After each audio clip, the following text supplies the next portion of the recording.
Okay, we are at 11 a.m., so we'll just get started. Everyone's ready. I know that people are rolling in, but we want to be mindful of everyone's time and just jump right in. So, hi everyone. It's so great to see you all this morning. Thanks so much for joining us. My name is Bethany Sirota, and I am the Deputy Director of Programs and Operations for the Mayor's Office of Workforce Development. And so excited to welcome you all to our CORI-Friendly job fair and workshop series, and to share a bit about Project Opportunity, which is a new project and a new initiative that's been in the works for a bit of time under the mayor's charge and brought to fruition quite recently. Special thanks to the mayor, again, for the directive to better support residents impacted by CORI through this initiative. Next slide, please. Great, thank you. So Project Opportunity is a pilot initiative spearheaded by the Office of Workforce Development and the Office of Public Safety in partnership with the Office of Returning Citizens and SOAR Boston.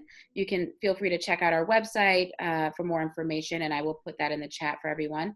Currently, Project Opportunity connects residents with free legal consultations for sealing or expunging their records in collaboration with our partner, the Lawyers Clearinghouse. We have Crispin Birnbaum here, who's our expert extraordinaire, who you'll hear from later on. And so the Lawyers Clearinghouse provides volunteer lawyers from firms and corporations in the city who are generous in dedicating pro bono hours to our weekly virtual CORI sealing and expungement clinics.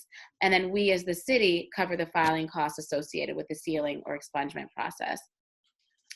Our goal at Project Opportunity really is to help residents seal and expunge and manage their CORIs in order to gain access to better jobs, to housing, and other educational opportunities. But another of our goal, as highlighted and directed by Mayor Walsh, is to connect residents impacted by CORIs with job training programs and employment opportunities. We also, at Project Opportunity, convene panel discussions really to lift up and highlight CORI-related challenges and solutions for residents with CORI, especially those around workforce opportunities. In June, we hosted a panel with the mayor titled COVID and CORI, where we discussed re-engaging in the workforce for residents impacted by CORI. In July, we had a great panel discussing entrepreneurship opportunities for residents impacted by CORI. We were joined by the city's Small Business Development Office, the U.S. Small Business Administration, and a number of other wonderful panelists. And definitely encourage you to check out the videos on our website again, which I'll share.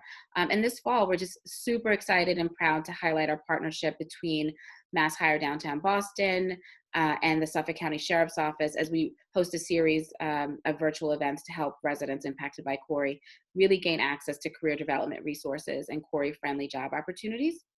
Next slide, please. Thank you. Just to give you an idea of Project Opportunity's impact over the summer, since we've launched about 2 months ago, officially in July, our CORI clinics have served over 190 residents impacted by CORI, and our virtual panels have reached over 300 participants. Next slide, please. Our CORI clinics see, on average, up until this point anyway, at least 10 new registrations a week. We launched officially in July, and when we initially launched, we saw 20 new registrations a day on average. So we're really pushing, as we're pushing out panel discussions and events like this, we notice that our registrations increase. Just a bit of demographics of the many that we've served, approximately 87% have been eligible to seal their records, 26% have been eligible to expunge their records, and about 31% of those served are eligible for future sealing.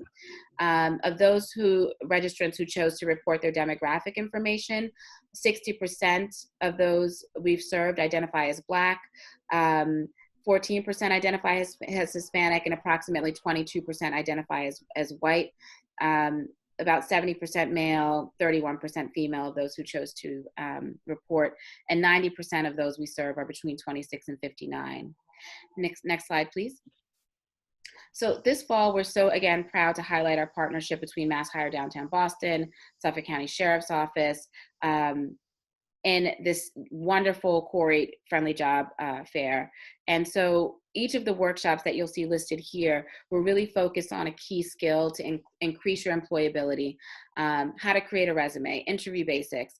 And we really encourage you to take advantage of this series, especially as it concludes with a virtual job fair where you'll have an opportunity to share your resume with CORI-Friendly employers.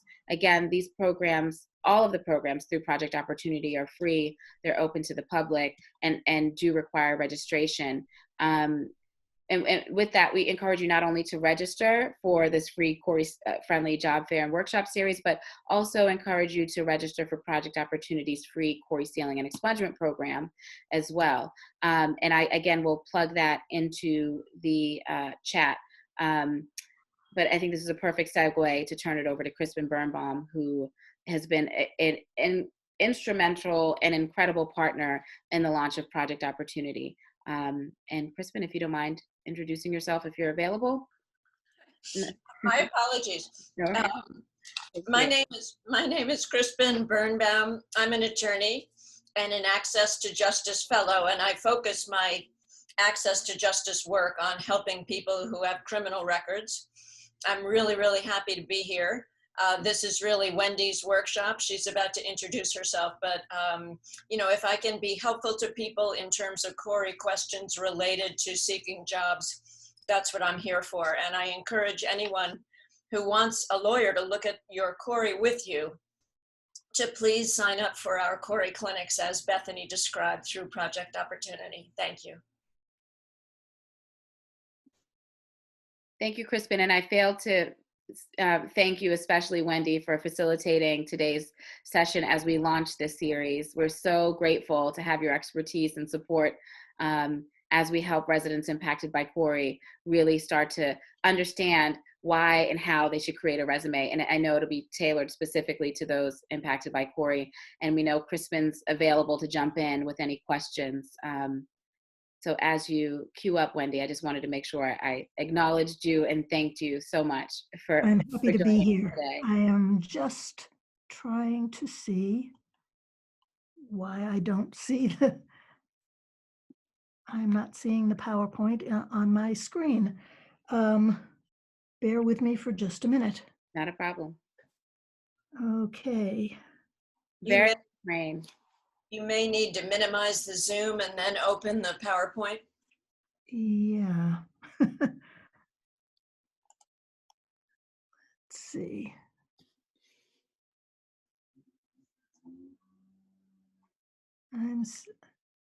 I'm simply not even seeing it in, let me try this. See if this one is going to, there we go. PowerPoint. Resume. This looks like the one I'm looking for. Okay. Awesome. Can you see this? We can see it. Excellent. Okay, let me say hello. I'm delighted to be here. I'm Wendy Gelberg. I'm a career navigator with MassHire downtown Boston. I have many, many years of experience writing resumes and advising people on resumes and working with people with all kinds of challenges in their backgrounds. I know there are a number of questions regarding gaps on resumes and information to include or not to include, and we will cover all of those things.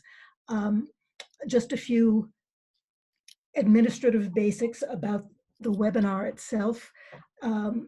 If you have questions or comments or anything's not clear, I'll encourage you to use the chat feature, which will enable me to see what the questions are and address those.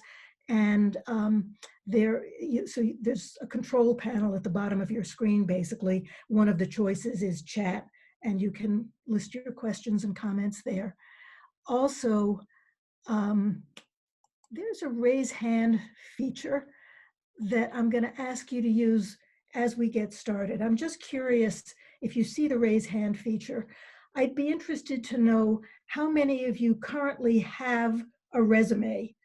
You can just click on raise hand and let me get an idea of if some of you have something that you're starting with, or whether you're starting from scratch. So if you have something, you can use the raise hand feature, and let's see if there's anybody who falls into that category. I'm not seeing hands, so perhaps we're all at ground zero.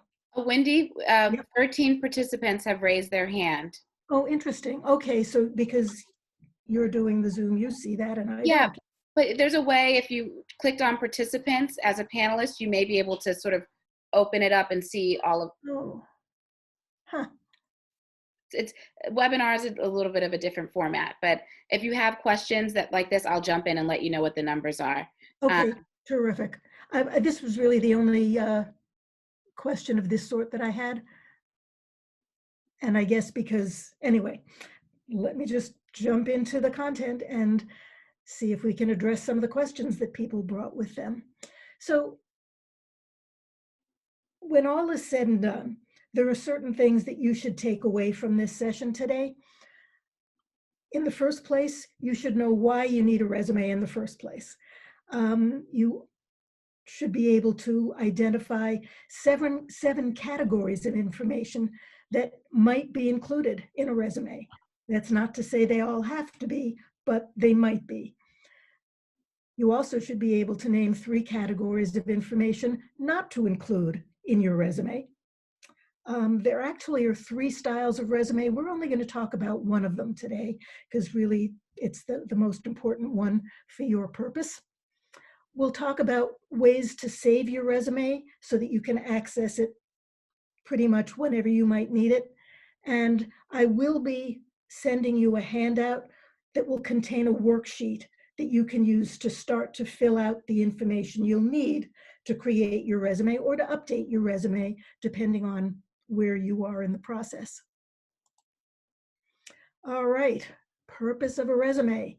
It really has one purpose and one purpose only. It's to get you an interview. Sometimes people think it's going to get you a job. Ultimately, that's its goal, but there's an intermediate step. I can't think of any situation I've heard of in many, many years as a career coach where the resume alone did the job. There's usually an interview in between when the employer sees a resume and when they offer you the job. So we want to get you in the door. That's the primary purpose. And so we need to get their attention. We need to basically give them information that they can use to then have a conversation with you along the lines that you want it to be. Okay, those were all out of sequence. They're going to have some minimum requirements they're looking for, so you want to pass that screening process. You want them to be interested in you, basically, and you want to demonstrate that you have what they're looking for. This is a statistic that I think surprises a lot of people. Writing a resume takes a little bit of time. Reading a resume, at least the first read, the one where the employer has a big pile of resumes and they look and they basically make a quick decision. Yes, no, maybe. Yes, I'll interview this person. No, I'm not really interested. I'm not so sure about this person. That initial reading may surprise you. The typical amount of time is 6 seconds. It's instantaneous. You really have to grab them immediately with something that says, I have something you are looking for. And if you don't make that very, very obvious, you may end up in the no pile, which is not where we want you. Even the maybe pile isn't good enough. They may not ever go back to the maybe pile. If they have enough good people in the yes pile, that's all they need. So we want to get you in the yes pile. There's another thing we also have to keep in mind, which is today, and for the last 5 years or so, resumes more often than not will get screened first by a computer, which is really discouraging because we have to have the resume formatted in a way and with content that the computer recognizes to move you along so that a human wants to look at your resume. So we'll mention that again later on, but I thought I'd throw it in just so you're aware of that. Many people do know, but not everybody is aware. Basic standards. First and foremost, your resume has to be accurate and it has to be honest. Accurate refers to typos. I can't begin to tell you the number of times I've heard recruiters and human resources people say they throw out a resume as soon as they see a typo. Sometimes, if you're lucky, they might let one typo through. You're human after all, they'll give you that. More than one, deal breaker. So the accuracy piece is essential. If you're not a good speller, if you're not really good with grammar, you're going to want to show your resume to somebody who is. Let them proofread it for you. In fact, I would even say if you're the world's best speller, the world's most expert person in grammar, we are human and we make mistakes. Always show your resume to at least one other person. Let them proofread it for you. And in case you're sitting there and you're thinking, but I'm not looking for a job as a typist, what difference does it make? The reason it makes a difference is employers are going to draw a conclusion. They're going to look at a resume and say, if you're sloppy on your resume, you might be sloppy doing your job. You make mistakes here, you're going to make mistakes there. Whether that's true or not, that's the conclusion they often draw. Remember, 6 seconds. So it's a quick reason for them to put you in the no pile, which is not what we want. The honesty piece is really important also because any false information that they can prove to be wrong is grounds for dismissal. We don't want you to get the job only to lose it. So what information you give them has to be honest. That doesn't mean you have to give them the entire story from the moment you were born to the present day. There are pieces of information we don't include on a resume. So we'll come back to that. But what you do include has to be, don't make up a degree that you don't have or a diploma that you don't have or anything like that, because they can check it out and they will. Beyond that, the resume has to be easy for them to read. If it's a page filled with text and they can't even, it's just such a crowded page that they look at it and they say, I don't want to read this. This is too much work. You've got a few strikes against you. So lots of, short sentences, make them clear. The important things that you want to tell them should be easy for them to find. Grammar, spelling, all of those things have to be accurate. Consistent formatting. And what that means is if you've decided that you're going to use all caps for all capital letters for your section headings, you need to use all caps for all of your section headings. If you've decided you're going to put them in the center of the page, put all of them in the center of the page. It's much easier for the reader, human reader. It's also true for the computer if it's reading your resume. You do need to include your basic contact information. I'll say more about that in just a minute. And really importantly, your resume needs to show why you're qualified for the job. Do you have the skills they're looking for? Do you have work history that demonstrates you can do that job? Specific accomplishments? Do you have education or a credential of some sort that shows you can do that job? Those are some of the things that will need to be included so that the reader says, yes, this is somebody that I might want to consider. So I'm going to ask you to use the chat box to type in categories of information you would expect a resume to include. I know I just mentioned some. What might you see on a resume?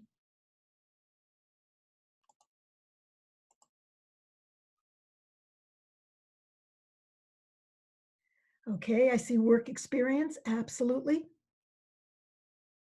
Education, job title. Education again, yep. Right on the money. Skills, for sure. Volunteer experience with a question mark, absolutely. Years at a job, how long have you been or were you at a particular job?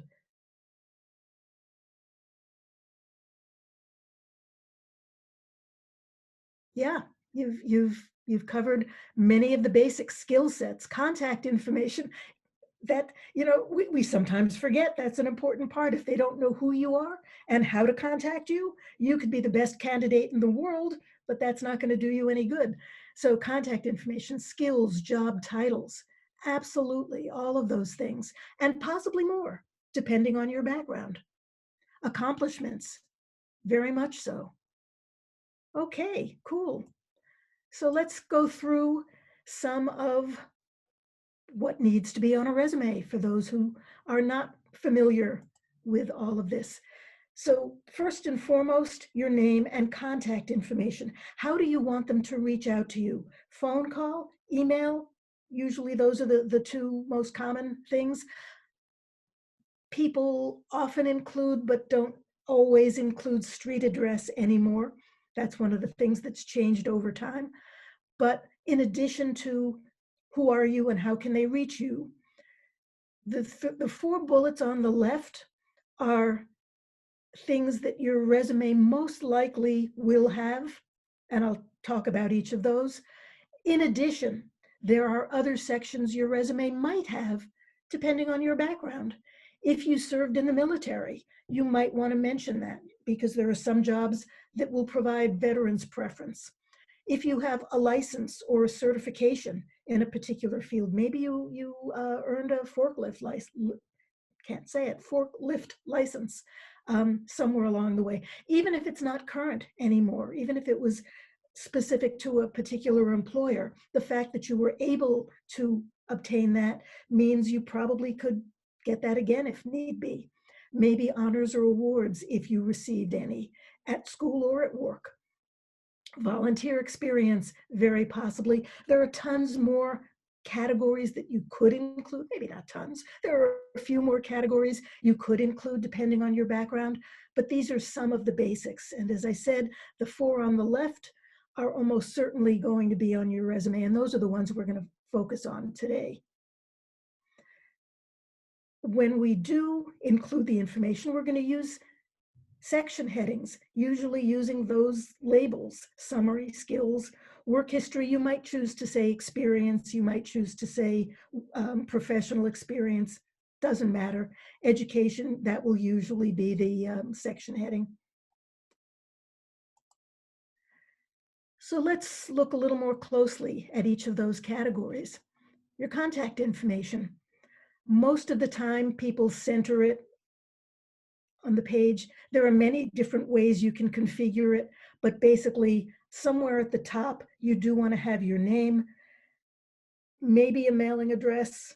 It could be just city, state, zip. An email address that is professional.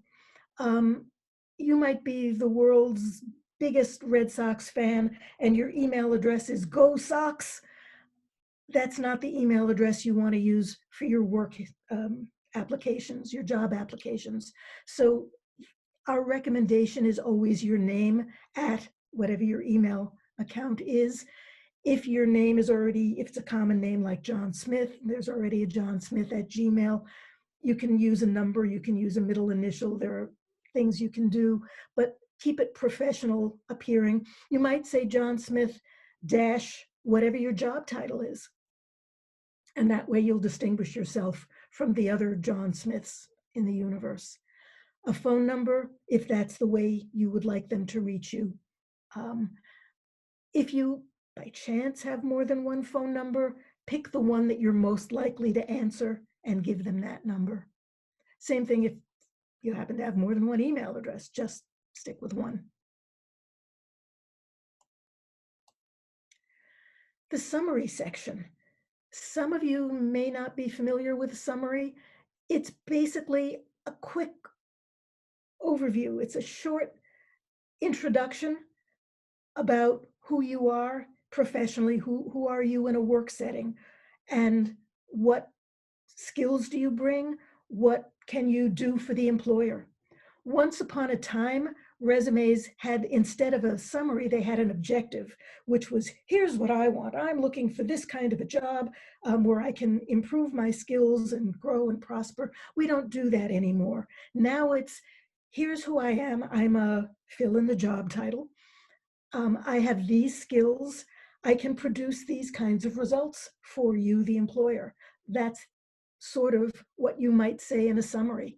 It can be in paragraph form. It can be a list of what you have to offer. Here's one that's in paragraph form on the actual resume. It, I think, took only 3 lines. In fact, you will receive, I don't think I mentioned this, but you will be receiving a handout that contains a worksheet so you can start to fill in the information in your background to create the resume from. It will also contain a couple of sample resumes, including the one that this summary came from, and it will include a list of action verbs, which I'm going to say a little more about later on. But this particular summary gives an overview of somebody who worked in a restaurant setting. It says bilingual, English, Spanish. If you're fortunate enough to speak more than one language, and that's very much an in-demand skill. I think employers are delighted when they can bring somebody on board who can communicate with other people on the team that they themselves might not be able to communicate with. And I like to suggest people specify which languages they can speak. So bilingual, English, Spanish. Crew member, that's the person's job title. Experience in a fast-paced environment. Right away, you're telling the employer, if you've got a busy restaurant, I'm your person. Recognized for customer service skills, and this person has received Employee of the Month awards.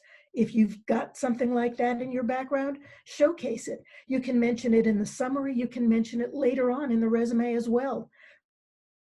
No reason not to give yourself 2 opportunities to get credit for something especially good in your background. And we added 1 additional statement that shows some skills this person brings, able to handle food prep equipment, cash registers, point of sale databases, and a couple of certifications in this field that will make this person a desirable candidate. So always think about your resume from the perspective of the employer. The person reading your resume needs to see, what do you bring to their company that will make you an attractive candidate for them, make them want to hire you. After your summary, I was teaching about resumes to a group, and somebody pointed out that it's kind of funny to call the first section summary. It sort of sounds like the summary should be at the end, but in this case, the summary's the overview. It's here's what you're about to learn more about. Everything else that follows the summary gives more detail, supporting what you've just said about yourself. Very often, the next section will be skills. And I think for many of you, that may prove to be the case. It could be work history, it could be education. If you have just completed some kind of an educational program, or you've just obtained a certification, maybe because that's brand new skills, hot off the press, maybe you lead with that. For people who have a work history without gaps, you may jump right into the work history. But it's really what part of your background is going to be most interesting, most impressive to the employer, and what best showcases why you're a good match for that job. In many cases, that's just going to be, let's go right into the skills.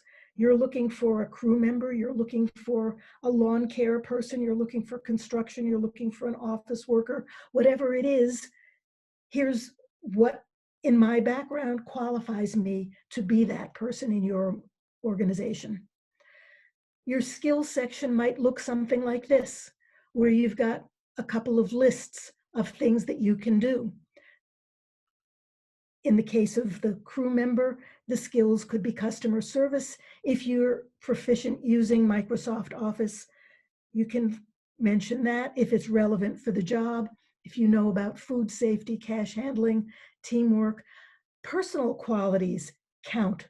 So attention to detail or teamwork, or the opposite, ability to work independently. Maybe the job is one where you're more working on your own. Um, Reliable, hardworking, those kinds of attributes can be very important to an employer. I know somebody who is the manager of a Starbucks. One of her tasks involves scheduling people throughout the day so that whatever time of day, there's always somebody providing customer service. If somebody doesn't show up, she's left hanging. There's nobody there to make coffee or whatever.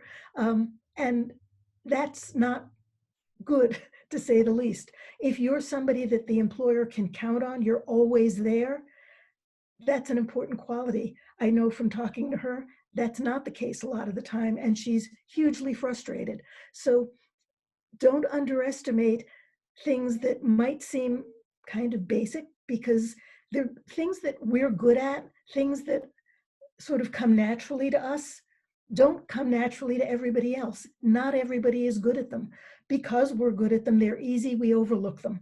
So think very carefully about the things that an employer can count on. I'm going to show up on time. That's terrific. I'm really patient. I can deal with customers who might be a little bit agitated because they had to wait too long or whatever. Whatever qualities you have in addition to some of these kinds of skills, they're important. Put them on your resume. And especially if you see them in a job posting, then you know the employer tells you what they want. They tell you in the job posting, must have a driver's license, must be ServSafe certified, must be a good team player. If you have those things, if you are those things, tell them.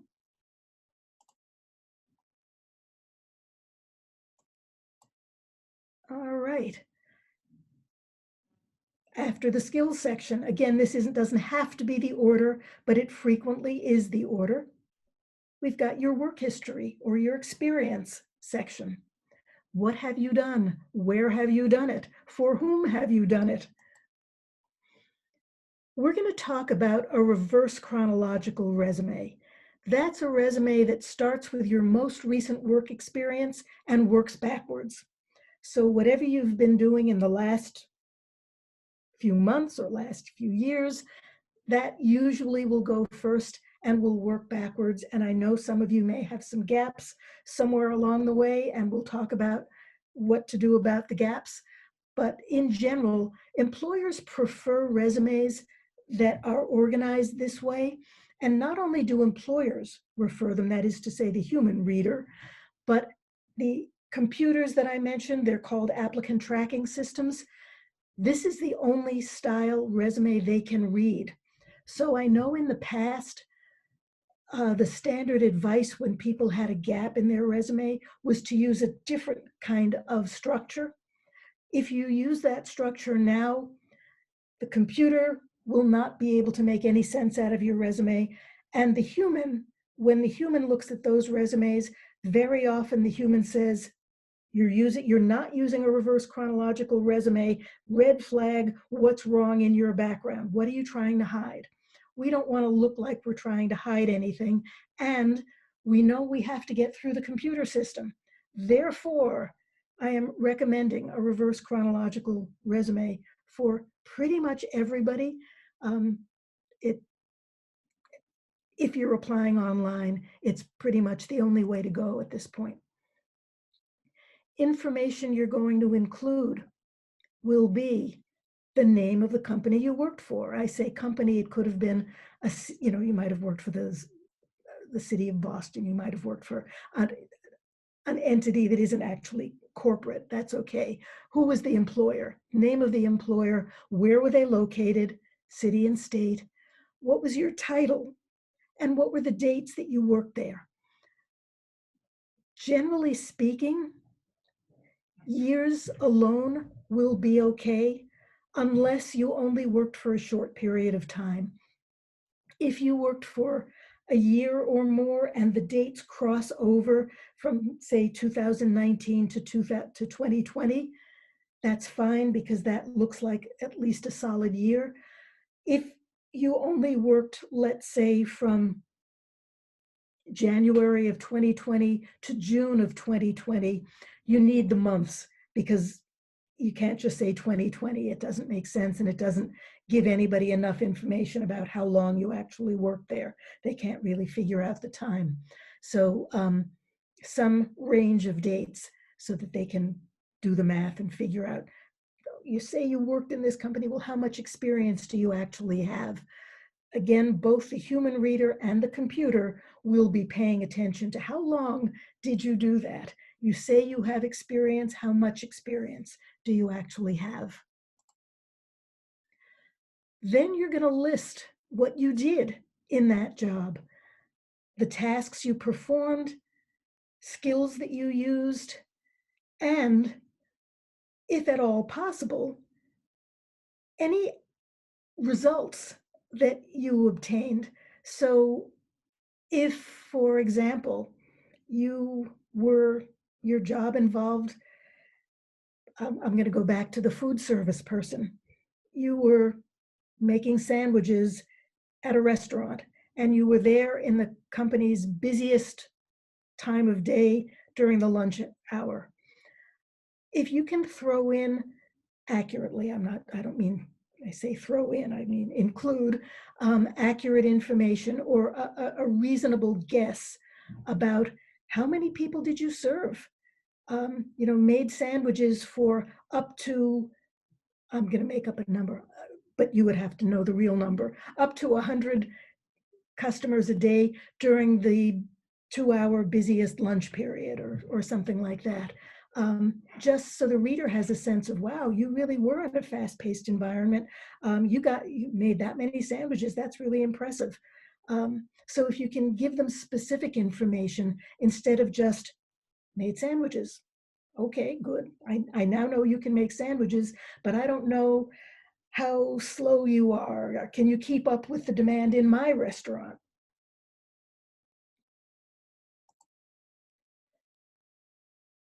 Somebody mentioned in the chat before volunteer work. The answer is yes, you can include volunteer work or any other unpaid work or any work that you may have performed while incarcerated. It's work. You're using skills that an employer might find valuable, and to be able to represent those skills and that experience on the page is helpful. I've seen people, I'm going to use an example that I hope might be realistic. If you were involved doing any kind of groundskeeping or something like that, or you were doing any maintenance work, or you were working in a food service capacity, or any other things, those are all work skills. And you can list them just as you would for an employer.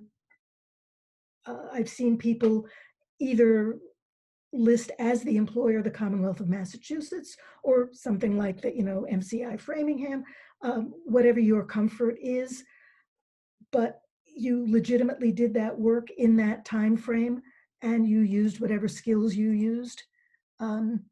And by all means, account for those because that's legitimate. You gained experience, you used skills, you were being productive.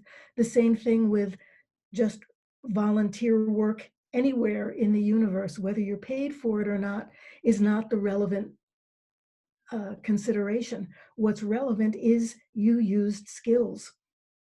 If you used skills that are related to the kind of work you hope to do, I would include that right there in your experience section.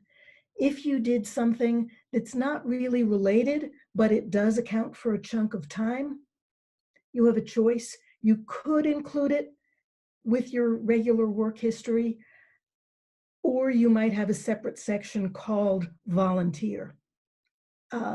It ends up being a judgment call. There are some things with resumes where there are not absolute rules. The only real rule is accurate and honest. A lot of the rest is judgment. So if you think either listing the volunteer work will account for a chunk of time, so it's important to do that, put it in the work history.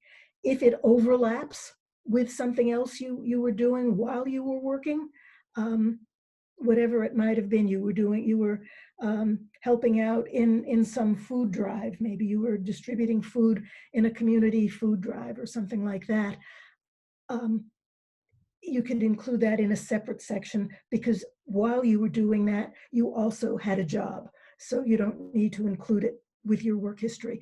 The other thing in your experience section, if you had a part-time job, include that. You don't need to specify that it was part-time. You don't need to specify that it was volunteer. It's really not relevant. It's work you did, legitimate work you did for some organization, and you used whatever skills you used. So go ahead and feel free to include it. I don't know if there's anybody participating today who might be in an older worker age group. If that's the case, I would say if you're 45 and older, you might think about only going back 10 to 15 years in terms of work history. Generally speaking, rough rule of thumb, there are exceptions. So that's, if you're thinking, yes, but, then you'll want to come talk to somebody specifically about your particular circumstances. But that's sort of a rough rule of thumb.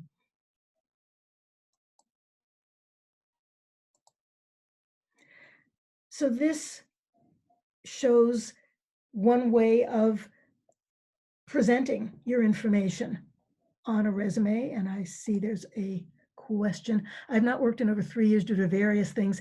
How do I go about getting around that is the question.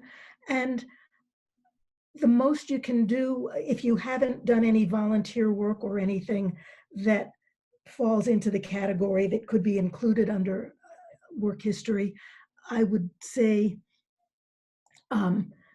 you simply start your work history wherever it last ended. But instead of having your dates over here on the left, over here on the right, which actually they're not over here on the right, they're over here on the left. What I would do in that instance is I would make the dates as not obvious as possible. A lot of times you see dates over, oops, didn't mean to do that, sorry. You see dates over in the right-hand column. If your dates help you because you've got a good solid chunk of time at this employer and a nice solid chunk of time at another employer, and your work history goes up to the present, then your dates are working in your favor. If they're not, I put the dates as close to the job title or as close to the company name as possible so that they're there, but the employer really has to hunt for them, and they don't immediately say, wait a minute, your last job was 2017, what's with that? They may ask that question. We just don't want them to ask the question until they're already impressed because you've got everything they're looking for. That's what we want them to see first and foremost. Yes, I can do this job. Then if they have any questions, they can ask you in the interview. We want them to bring you in and have that conversation. So just deal with whatever your circumstance is. If you haven't worked recently or haven't done relevant volunteer stuff recently, just your most recent work and work backwards, but just make the dates less obvious.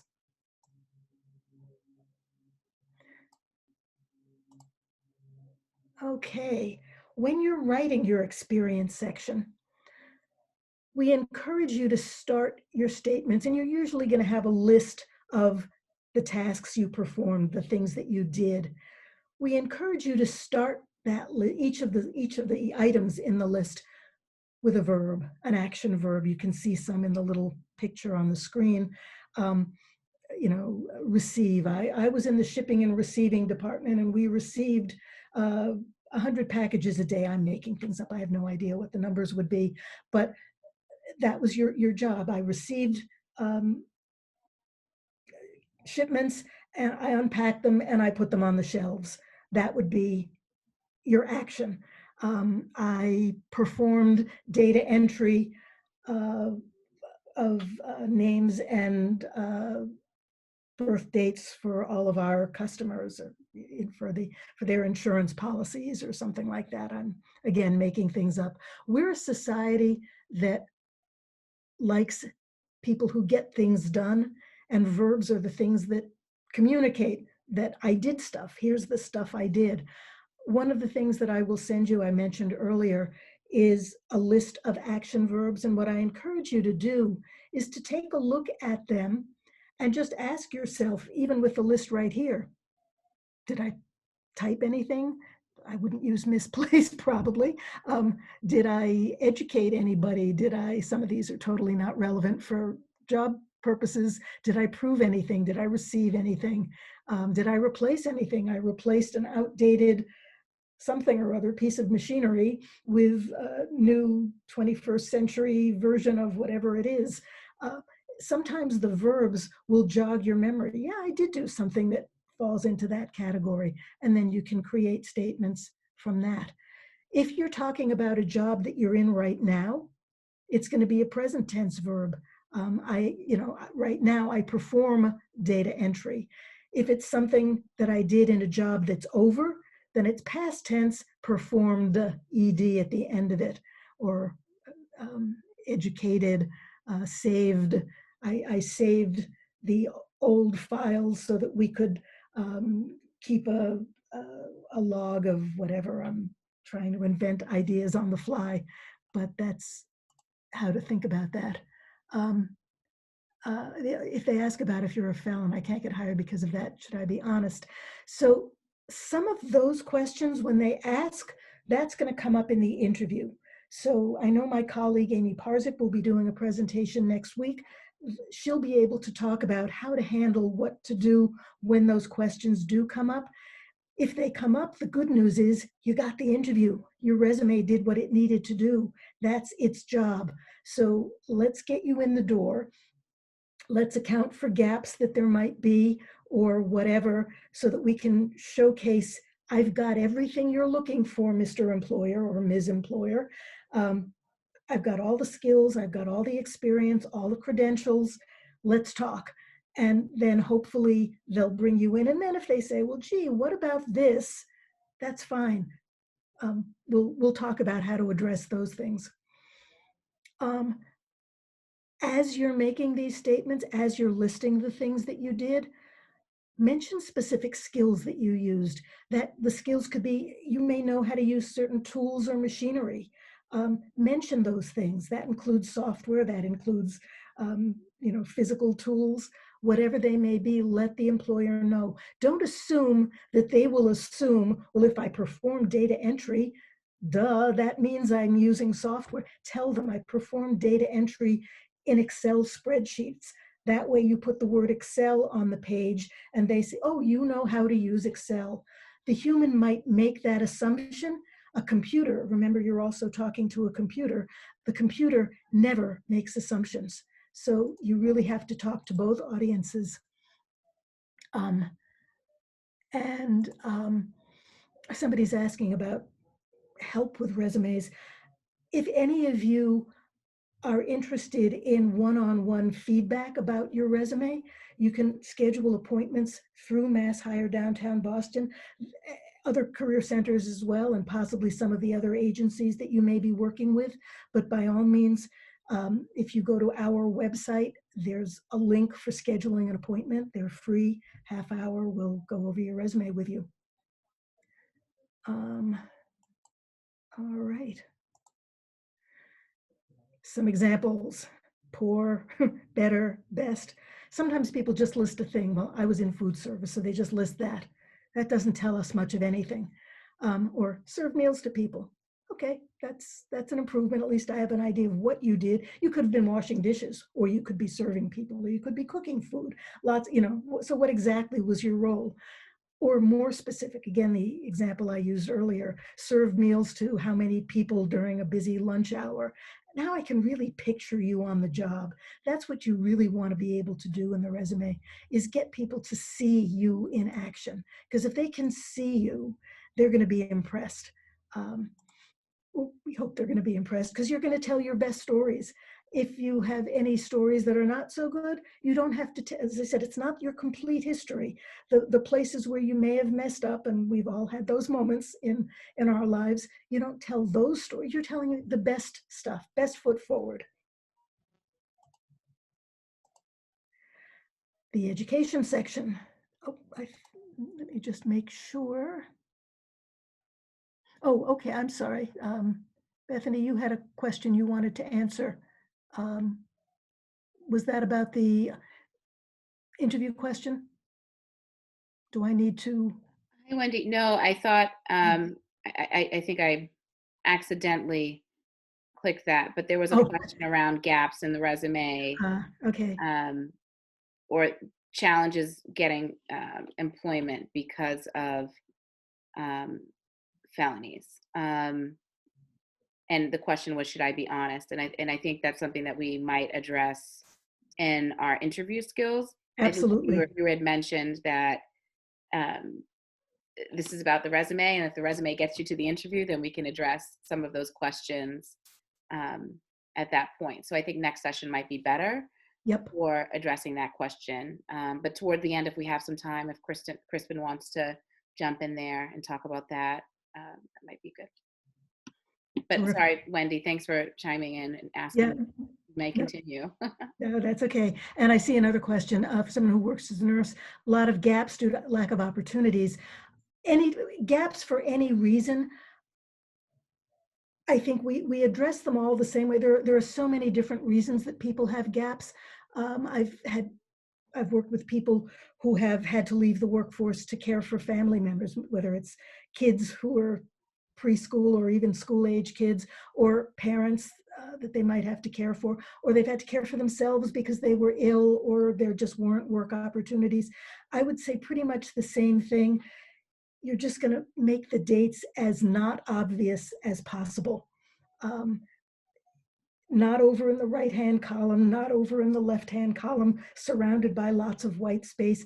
That makes them very visible. You're going to type them right up snug against the company name or the job title. You know, I was a nurse from 2017 to 2018.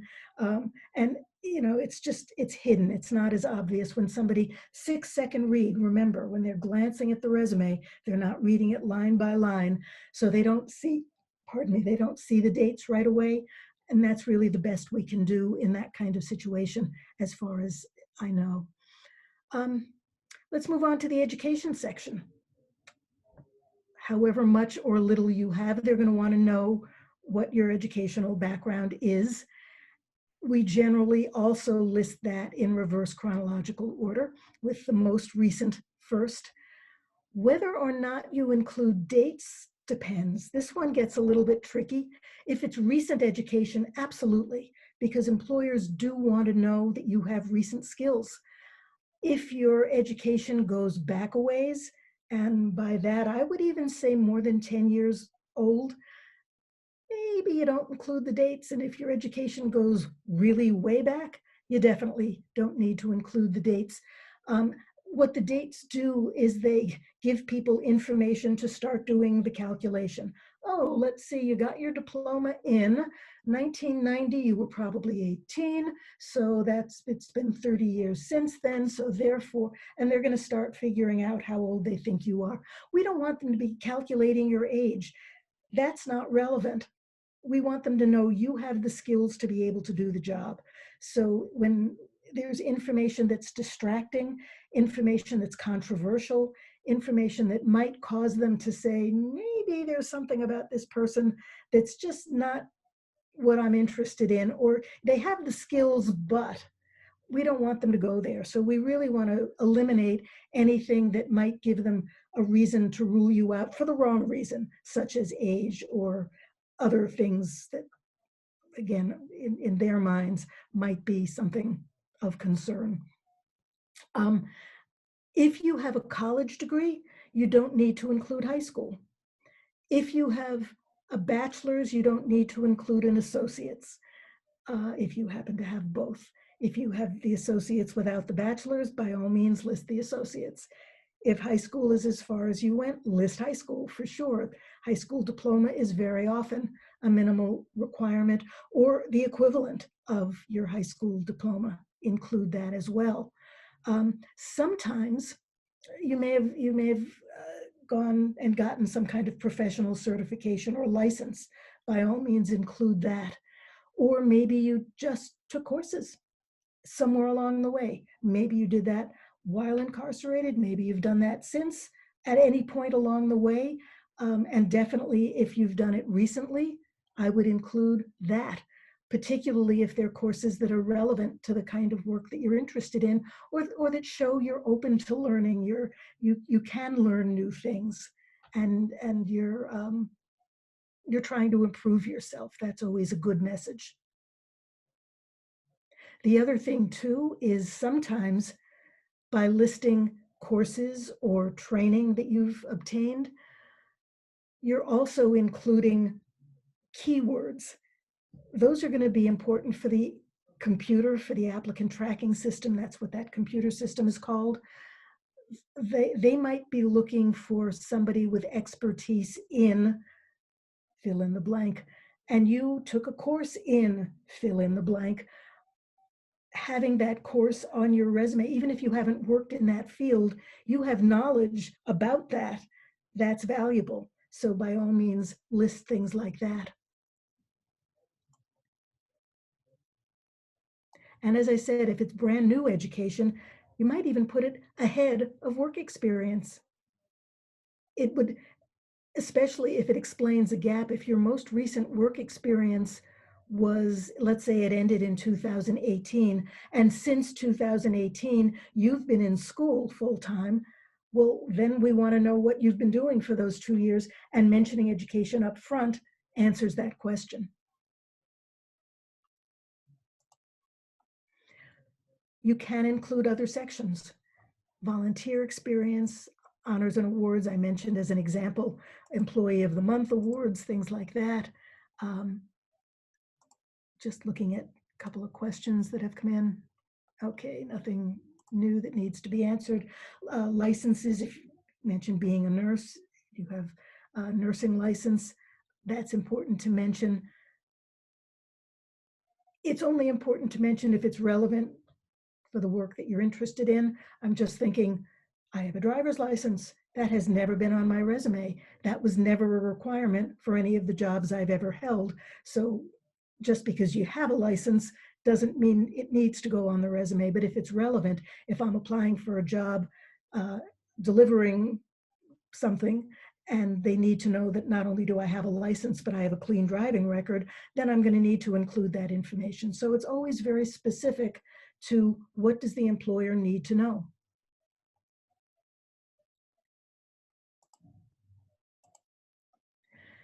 There's some information that does not go on your resume. Social security number, never.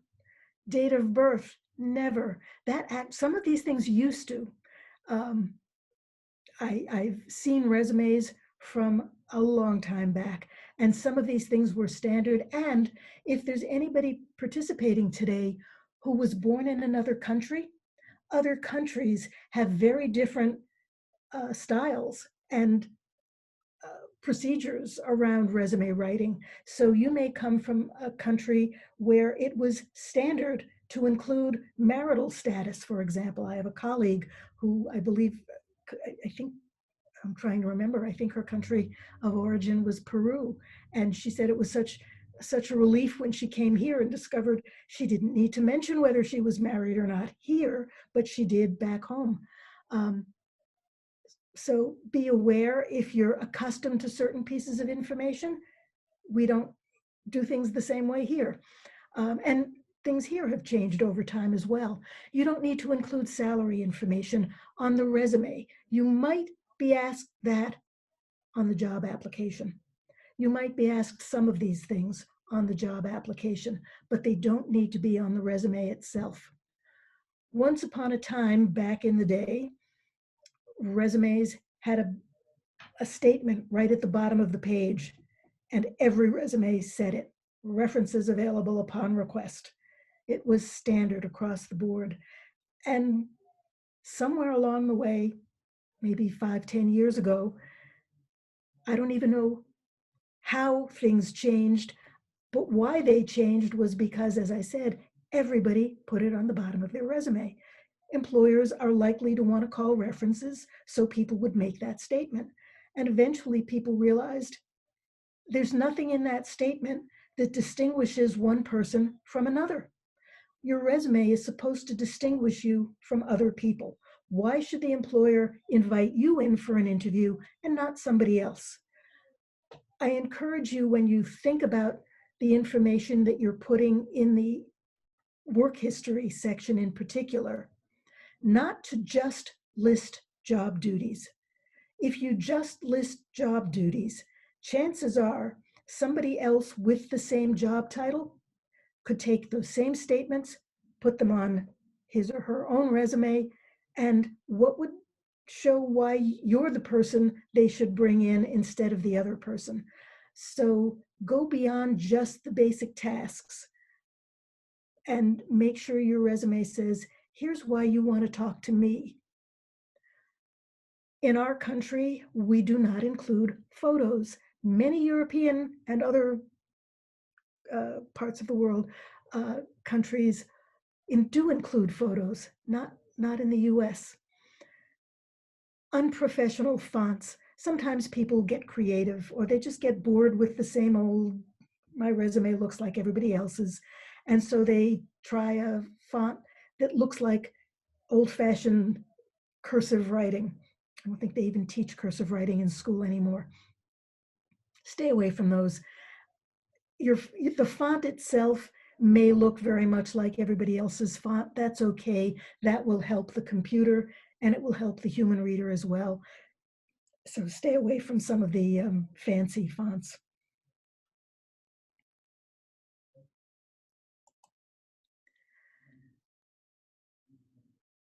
We mentioned reverse chronological order.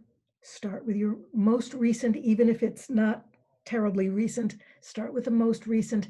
It's the format that seems to make the most sense to human brains. We see things in a linear way.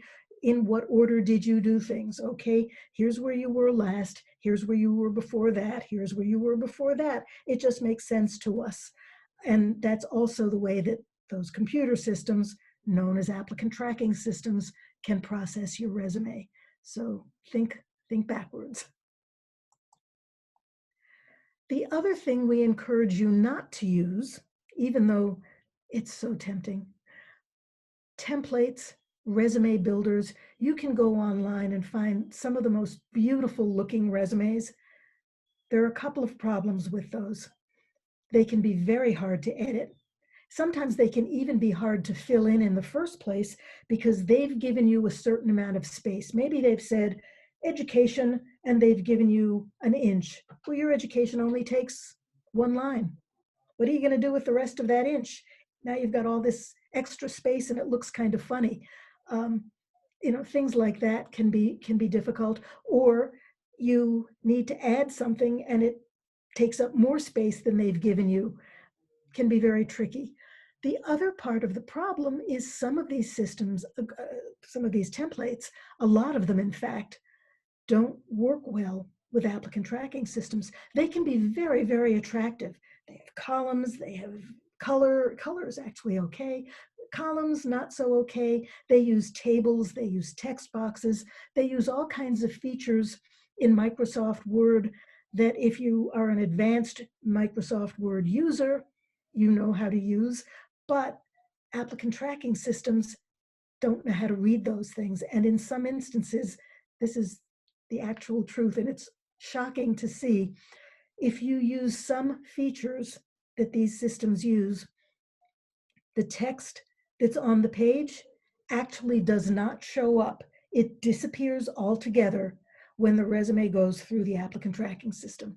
It's totally shocking to watch it show up on the other end. And you look at, here's the page that I started with. It's got all this text. Here's the page that shows up on the other end, and the text is missing. So please, even though it seems like you're doing yourself a favor to use these systems because they're simple and easy to use sometimes, sometimes they're not so easy to use, but they do produce these lovely looking documents. Ultimately, you're messing things up. A few things to keep in mind. The rough rule of thumb is your resume is not going to be longer than 2 pages. There's an old wives' tale that resumes should always be 1 page. Wives' tale, not true. Sometimes a 1-page resume is just fine, but not always. And if you have enough information, maybe you had a long career, maybe you did a lot. There were a lot of different things you did in the course of your work history. There may be a good reason that the resume can go more than 1 page. That's okay. More than 2, not so okay. Your information is going to be lined up along the left hand, not right out to the edge of the page, but you'll have a margin on the left and everything will be starting at that margin. A nice easy font like the ones mentioned here, you'll see them if you're using Microsoft Word. Generally 10 to 12 point size, generally about 3/4 of an inch all around margin size. That's going to make it readable both for the human and for the computer. And if some of this is leaving you scratching your head because you're not well familiar with Microsoft Word, you can find folks who can help you with that and show them these specifications. Once you finish creating your resume, you're going to have to save it. We recommend saving it with your name and maybe the job title. So John Smith dot, whatever the job title is, crew member or something like that. Sometimes people just say resume, but what we forget is everybody calls their resume resume, and you send your resume and it just says resume, and the person on the other end can't distinguish one from another. So having your name helps them. And also when you do include the job title, keep in mind that the person reading resumes may work for a company that's trying to fill many different jobs. So when you do include the job title, John Smith, crew member, oh, I know you want that job. You don't want the restaurant manager job. Good to know. I'll put you in a different pile. And because clearly the qualifications won't align properly. So that's a handy way to save the file. There are different ways you can save your document. We recommend just a basic Word document, Microsoft Word, as a .doc or .docx file. Sometimes people choose to save their resume as a PDF. That preserves the formatting. Things won't shift around when somebody else opens the document, plus which they can't make changes to your resume if you preserve the format that way. The problem is those applicant tracking systems, those computer systems, don't all read PDF files successfully. So saving it as a Word doc is the best way to go. We recommend that you email a copy of it to yourself, and that way you'll always have it in your email. If you're out and about somewhere and you stumble across a work opportunity, a job opportunity, and you want to apply right away, you'll have the resume right with you, hopefully maybe in a phone as an email attachment. You might also get a flash drive, save it there. I always like having it in more than one place because files sometimes get corrupted different ways, and that way you always have a backup somewhere. You can also save it on Google Docs. You can even create it on Google Docs, and that way any computer you might be using, you'll be able to access it from. The only problem with that is just that, again, those computer systems, applicant tracking systems, actually can't read Google Docs, so that could be problematic.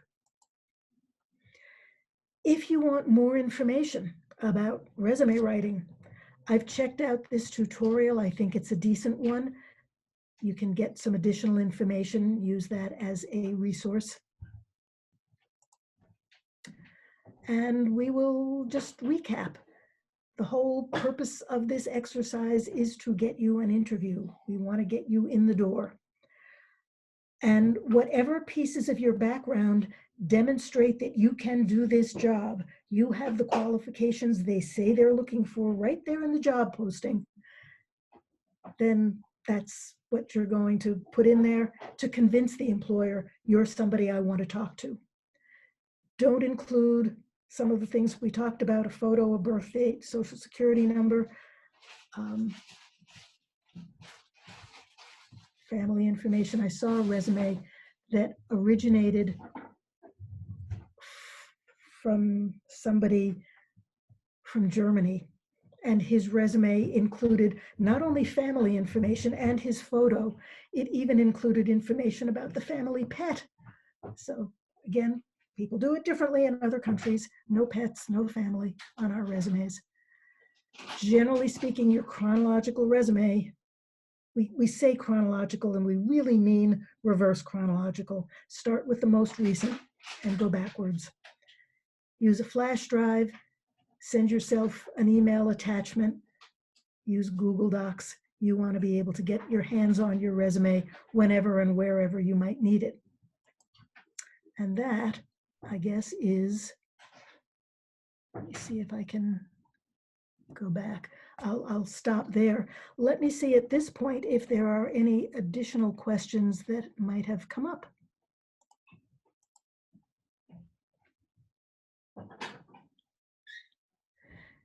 So I believe this is being recorded. Is the recording going to be available, Bethany? How's that going to work for people? Yes, this is being recorded, and it will be available on the Project Opportunity webpage on the OWD site. I did put a link to the Project Opportunity page in the chat, really for reference about on future events, previous recordings, registration for the CORI Sealing and Expungement clinic. So once we upload this to our YouTube channel, we'll have it placed on the Project Opportunity webpage. And then I know MassHire, that you guys are going to be following up with attendees or registrants. Yes, so I have handouts that I would like to send to everybody. So as soon as I get the list of who was here, I will get those out later today. Great. And also folks are going to be able to register for the upcoming sessions and the job fair through MassHire's website and through Project Opportunity. But we are going to make sure that when you guys reach out, that they'll have all of the information around CORI Sealing and Expungement. But if you were to go to Project Opportunity's page, which will link you to MassHire's page, you can register for every one of these sessions that are forthcoming, as well as the CORI Sealing and Expungement program. There's actually a button on there to do that. But I want to make sure we leave time for questions before I sort of close out with logistics and other details. I don't know, Crispin, if you wanted to add anything, or if you, please feel free. Oh, you're muted.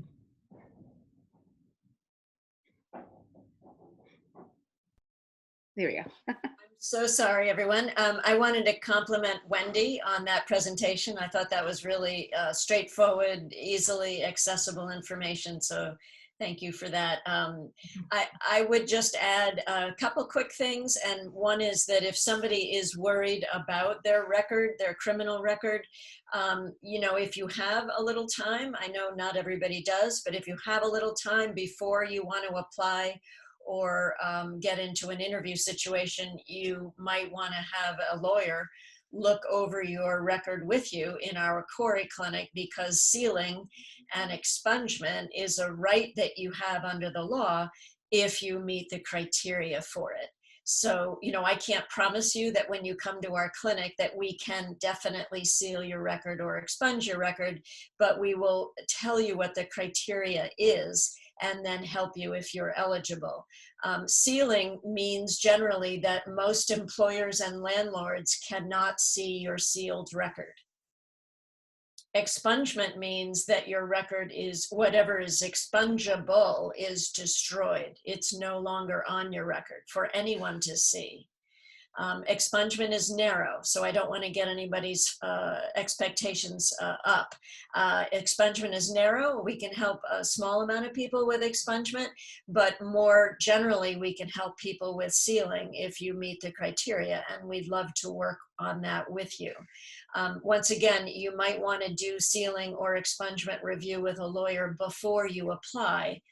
Landlords and employers have to obey the law on something called ban the box. If you've never heard of ban the box, it's almost what it sounds like, which is that on an application form for a job, for housing, the employer or landlord cannot design the application form to have a box that you have to check, or you can't go further through the application. And that box can't say, were you convicted of a felony, or do you have a misdemeanor, or were you ever arrested, or do you have a CORI? There's very many clever ways to phrase that same question, and ban the box has been law since 2010. So it's a decade old now that employers and landlords are supposed to obey that. Do I think everyone complies? I do not. So we definitely would ask you to reach out to the CORI people, and that's the Department of Criminal Justice Information Services. I think maybe, Bethany, we can put their website on the chat box so everyone can see that. It's mass.gov/CJIS, mass.gov/CJIS. The reason I'm giving you that website is that CJIS, for short, is the agency that governs CORI. And that means they also govern the CORI protections in the law. So they need to hear from you if your rights are violated because somebody asked you in the application or at the application stage about your record. That is impermissible, it's unlawful. And we need to report those employers or landlords so that it can be stopped. Beside ban the box and sealing and expungement opportunities, if you're eligible, there's another little thing to know about, which is that the law provides that you cannot be asked to supply a copy of your own CORI at the application stage. Now, having said that, there is a lawful chance for an employer or a landlord to do a background check, and that's when they've picked you as the final candidate. So you need to get through the application stage, the resume review stage, the interview stage, and whatever other steps there are in the application process. Some jobs may require an essay to be written, or a sample case study to be worked through, or maybe a test on a particular piece of machinery or something, maybe a day on the job. I'm sure Wendy and MassHire knows more about that than I do. We encourage you to come to our next session, which is the interview session, and I'm sure Bethany will give us the exact date of that next session. But there are certain protections that you have in the law. All of us are protected. We are not required to bring our own CORI to be reviewed at the application stage because it's highly discriminatory. If someone had the ability to just look at my resume and determine that I did or didn't have a record at the application stage, I might never get into an interview. And it's incredibly discriminatory for employers or landlords to select people out before they've even met you, heard what you're all about, heard what you have to offer in an interview setting. So those are just a couple of your rights, and we'll tell you more, I think, about all of that when you come to the next session on interviewing. Bethany, can you think from what I just said, if there's any follow-up, any confusion or clarity I could improve on there? Crispin, everything you always share is absolutely comprehensive and clear, to be honest with you. I do have a question in the chat about whether or not a candidate qualifies for project opportunity if they don't have a criminal record issue. Just on behalf of the Office of Workforce Development, we really do seek to serve residents who experience multiple barriers to employment. Project Opportunity really is designed to better serve residents impacted by CORI, but we are certainly open to any job seeker who experiences a barrier or just is generally interested in the work that we're doing at Project Opportunity. Not all of our jobs have to, they're CORI-friendly, but it doesn't mean that you have to have a CORI to engage in today's workshop or any of our other workshops or job series. So to the person who asked the question, please feel free. If there's anything that Project Opportunity is doing that you're interested in, definitely participate. But for the CORI Sealing and Expungement Program, it really does apply to folks who are impacted by CORI in particular. If there aren't any more questions, we have some time for questions. So if folks want to jump in with them, feel free. Questions around the handouts, as Wendy mentioned, they will be made available to you guys under a separate email. But I just want to make sure that I do express my gratitude. Crispin, thank you so much. And Wendy, of course, thank you both for such a comprehensive and informative presentation, especially around resume basics. I certainly learned a great deal, and I hope that all of you all, benefited greatly from today's workshops. I mean, Wendy, it's obvious that you have a great set of expertise in this area, and really appreciate you for joining us and facilitating this workshop today. So thank you so much. And to MassHire Downtown, who again will be reaching out to all of the participants separately. Definitely encourage folks to engage with MassHire Downtown. In particular, there's so many resources available for all job seekers. If you're unemployed or underemployed, you're looking to engage in a new career pathway. If you're impacted by CORI, there are special counseling services designed for the reentry population and those impacted by CORI. MassHire is a great partner of the City of Boston and the Office of Workforce Development. So we're so thrilled that we were able to bring you this workshop series today. And thank you again, Wendy, for facilitating it. Next week, we'll be hosting Interview Basics. Amy Parzik, I hope I'm saying her last name correctly. Okay, we'll be hopefully, hard act to follow with you, Wendy, but I'm sure anyone from MassHire that'll be representing and facilitating is going to do a phenomenal job. And Crispin also will be joining us for that session with even more insight on how to sort of navigate the interview experience as someone impacted by CORI. And again, if you don't have a CORI, still please join us. As you see, generally, there's so much information that you'll benefit from by participating in these sessions. And then, so October 13th is Interview Basics, and then October 20th, the following Tuesday, Virtual Job Fair Prep. So we'll have another wonderful facilitator discuss how you would navigate a virtual job fair.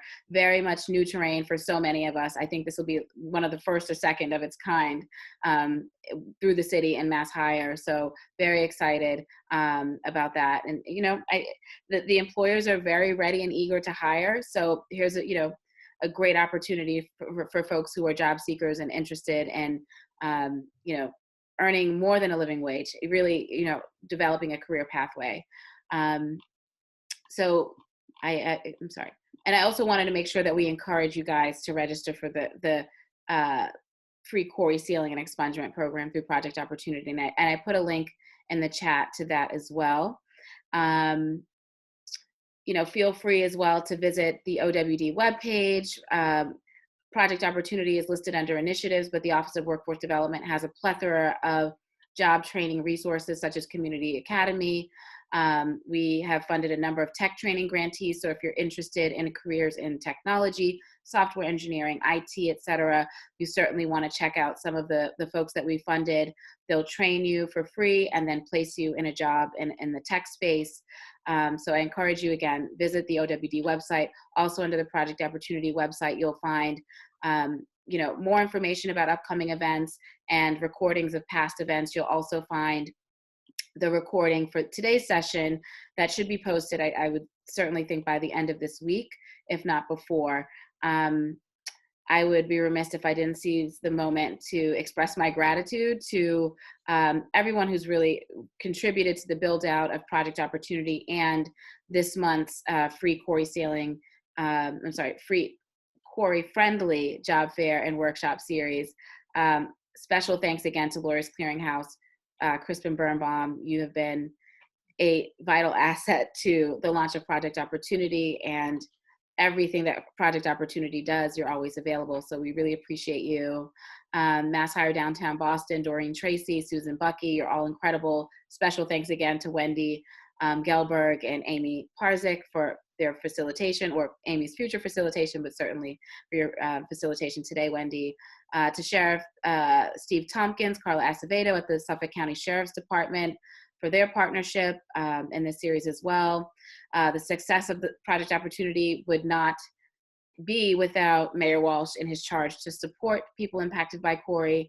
I happen to serve under amazing leadership at the Office of Workforce Development, so special thanks to Trin Nguyen, who's the director of OWD, and special thanks to the OWD team who really helped contribute to the build out and development of Project Opportunity, to the Office of Returning Citizens for the City of Boston, as well as the Mayor's Office of Public Safety. That's Kevin Sibley and Dr. Rufus Falk.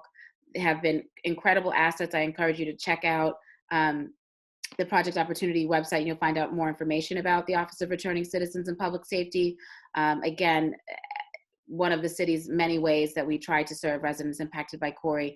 I also would be remiss if I didn't acknowledge Talia and Davo of SOAR Boston. And I certainly encourage you to check out their website, their partnership. Everyone's partnership has been invaluable and incredible. As Mayor Walsh has mentioned, we know that the best job candidate is a prepared job candidate. So the mayor, the City of Boston, Project Opportunity, MassHire, Sheriff's Office really do want to encourage CORI impacted residents and residents generally to really participate in these workshops, and in doing so, engage, ask questions, follow up, and really use these resources to achieve a better future for yourself.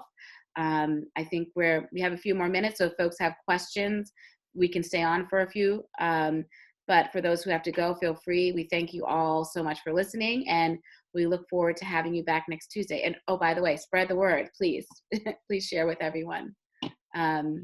So those are my sort of remarks to signal us out, but if you guys want to add anything, feel free. And if anyone has questions, jump in. I see two hands raised. If you guys want to pop your questions in the chat, that might be helpful.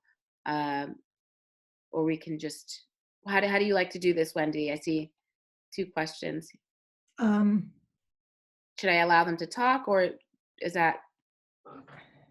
Which of us has control over that at this point?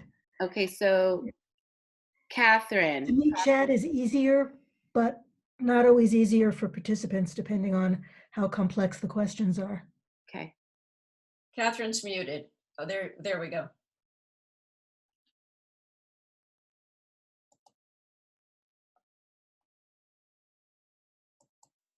Catherine, are you there? I am. I don't have any questions, but I want to thank you for putting this together. I am not impacted by CORI, but this taught me a lot. So thank you for all your efforts, and I hope the future success for Project Opportunity continues for a long time to help people. Thank you. Thank you, Catherine. We appreciate your comment there. Okay, let's see. Peter, do you want to jump in? We have about 2 minutes left. Did you have a question, Peter? Hello, can you hear me now? Yes. Okay. Now, the CORI is for people that have problems creating a resume because they were incarcerated or they just have some sort of other problem. Is this correct? Hi, Peter. My name's Crispin. Some of the issues, of course, is that somebody may have, applied and then they don't get hired because the background check is done and the employer feels somewhat biased about what's on the record and won't hire them or trust them, even if they should be trusted, and even if there shouldn't be any relationship between the record and the job duties. There's other people who actually get hired and then the job background check comes through after they're on the job and they get let go because the job offer was conditional upon the person's background check coming through, quote unquote, successfully. So those are two problems with a CORI and jobs. What does CORI stand for exactly? Criminal Offender Record Information. It's the Oh, Massachusetts. Okay. It's the Massachusetts official criminal record on somebody. I understand. See, because well, I'm collecting unemployment, and I'm going back to my job. I bartend at a high-end function facility, Lantana's in Randolph. I don't know if you're familiar with it. Yep. But once they come out with the vaccine, then we can open back up. And so. What's your question for us? Well, so, unemployment says you got to do these things here or else they'll shut off your unemployment. But so I mean, this is why I'm anticipating. But I mean, I do have a resume that I wrote in 2009. But I mean, it can be updated now because 11 years have gone by, and so I just want to. So is this here through MassHire, and this is why unemployment wants you? You got to be on the list, and unemployment is aware of the people that participate in this. This is correct. Hi, Peter. So what I'm going to do, MassHire will contact you. They're going to be reaching out to all registrants, and I think that would be the best place to sort of address that question. The city of Boston really doesn't have much to do with the unemployment aspect other than what we do through MassHire. So once you're contacted by MassHire, you'll be able to answer that question. But I thank you so much for jumping in and participating. I thought that's what this was for. Oh, I'm not sure. It might fulfill a requirement. But we are at time, and I'm so thankful that you would participate. We ask you to come back for our next 2 sessions and the job fair that happens in the next 3 weeks or so. But thank you all again for joining us today. We are at time, and I'm so sorry we're a minute over. I know if you guys have questions, please feel free to contact us at Project Opportunity. All of our contact information is listed on the website, and you'll be contacted by MassHire. So any other specific questions for MassHire or their facilitators, you can reach them there. Thank you all so much again for participating, and we hope to see you guys soon. Have a great day. Be well, stay safe, and healthy. Thank you all. Thank you, Wendy and Crispin. Thank you, everybody. Thanks, Bethany. You do a great job. Oh, it's always a privilege, really, to work with all of you, and a pleasure indeed. Have a nice day, everyone. Thank you. Bye.